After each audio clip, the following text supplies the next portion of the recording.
Бразилийн жижигцүү өнөөдөр хаа сайгүй Лас Вегасын мэргэжлийн холимог дулааны заалнаас ахуулаад Токио хотын жижиг спорт төвүүд хүртэл байдаг. Цэргийн бэлтгэлээс эхлэлийн ээжийн фитнесүүд хүртэл Бразилийн жижигцүү заадаг. Тулаанчид, цэрэг эрс, хүүхдүүд, одууд, компани захирлууд бүгд энэ спортоор хичээлдэг. BJJ буюу Бразилийн жижигцүү бодит амьдрал дээр үр дүнтэй. Техник нь хүчнээс давуу гэдгийг нотолдог. Хүмүүсийг нэгтгэдэг. Гэвч ихэнх энэ спортоор хичээллэгчд нь түүний хаанаас үүссэнийг төдийлөн мэддэггүй. Тэд Грэси, Рио, Валетудо гэх нэрсийг сонссон байж болох ч хамгийн чухал бүлэг болох Жигоро Кано, Кодокан Жудо гэх үндэс суурийг нь ихэвчлэн орхигдуулсан байдаг. Хэрв чи жинхэнэ тулааны урлагийн түүх сонирхдаг бол энэ түүх яг чиний мэдэх ёстой түүх юм. Бразилийн жижигцүүг ойлгохын тулд эхлээд жудог ойлгох хэрэгтэй. Зөвхөн спорт, зөвхөн олимпийн үзүүлбэр биш. Төрөл аргыг шинчилсэн хувьсгал юм. 1800-аад оны сүүлээр Япон улс шинжлэгдэж, самурайн давхрах хүчээ алдаж, хуучин жижигцүүгийн сургуулиуд устж байв. Тэдний хуучин үеийн зэрлэг аюултай урлаг гэж үздэг болсон. Жигоро Кано бол номон дуртай, жижиг биетэй, багадаа дээрлгүүлдэг хүүхэд байлаа. Тэр олон төрлийн жижигцүү сурсан ч сэтгэл нь хансангүй. Эмх цэгцгүй, хит аюултай бөгөөд тулааны амин философинд дутаж байлаа. Тэр тулааны урлагийг шинжлэх ёстой гэж үзсэн. Ингээд 1882 онд тэр Кодокан Жудо үүсв.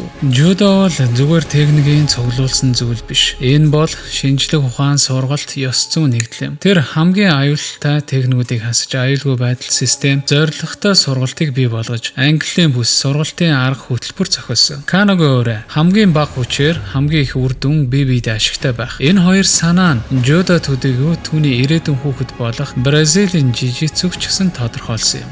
Каногийн хамгийн авьяаслаг зоригтой шавнырын нэг болох Мицуё Маэда Count Como нэртэй тулаанч байлаа. Маэда бол зөвхөн техникч биш, жинхэнэ тулаанч, аялагч, жудог дэлхийд даяар түгээгч юм. Кано түүнд жудог дэлхийд хүргэх үүрэг өгсөн. Гэхдээ Маэда лекц уншаад явсангүй. Тэрээр цирк, театр, хөлөг онгоц, ринг бүрдээр тулалддаг байв. Хинч сорвол тэрээр тэрхүү сорилтуудыг хүлээж авдаг байсан. Боксер, бүх барилдаанч гэд бүгднтэй тулалддаг байсан. Зөвхөн хэм маягт баригддаггүй маш уян хатан хүн байлаа. 1904 оноос 1914 оны хооронд тэрээр Англи, Америк, Франц, Куб, Мексик бусад орнуудаар аялж эртний Кодокан Жудог өнөөгийнх шиг спорт биш, жижигцүүгийн олон элементийн хэвээр байсан жудог заасан. Маэда хэвтэй барилдаан буюу Невазаг онцгой сайн байсан. Тэр боолт, боох, байрлалын хяналтыг чухалчилдаг. Хүмүүс Маэда Бразилд жижигцүүг заасан гэдэг нь үнэндээ тэр спортын өмнөх жудог заасан гэсэн үг юм. 1914 онд Маэда Бразилд сууршиж, нөлөө бүхий гэр бүлийн олон залууст зааж эхлэв. Тэдний нэг бол Карлос Грэси. Карлос Маэдагаас техникийг төдийгүй үндсэн философиг ойлгож авчээ. Дараа нь Карлос дүүнэртээ зааж, тэдний дундаас Хелио Грэси хамгийн чухал хувь нэмэр оруулагч болсон. Хелио сул биетэй шидэлт хийх боломжгүй байсан тул хэвтэй барилдааныг илүүд үздэг байсан. Хүч хэмнэх, орон зай хянах техникийг хөгжүүлсэн юм. Ингээд хэвтэй барилдааны төвдөө Бразилийн жижигцүү үүссэн. Гэхдээ энэ нь хоосноос гарч ирээгүй. Жудогийн өөрчлөлт, шинжилэлт байсан юм. Бразилийн жижигцүүгийн үндсэн бүтцэд нь бол жудо. Байрлалууд нь гард, хагас гард,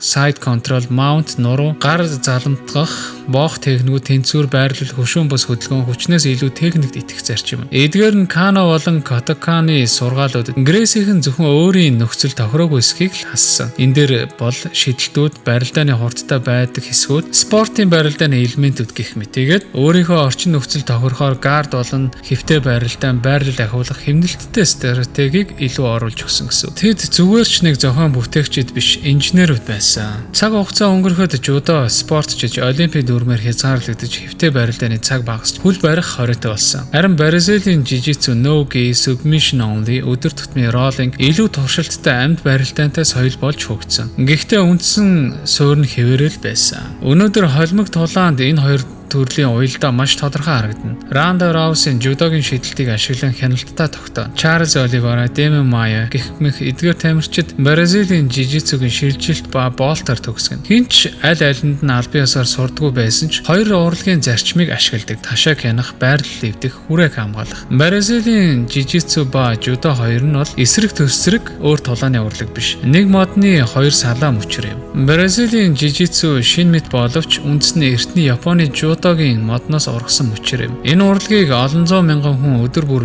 бэлтгэл хийж давтдагч түүний ард энгийн боловч гүн гүнзгий утга бүхий түүх байгааг мэддэггүй. Жигаро Кано бол хувьсгалч, Маедо бол дэлхийд түгээгч, Грейсихэн бол өөрчлөн хөгжүүлэгчд юм. Тиймээс өнөөдөр чи гард авсан ч, triangle хийсэн ч, sweep хийсэн ч тэр бүхэн Токиогийн хуучин нэгэн дожоогоос ихтэй гэдгийг санах хэрэгтэй.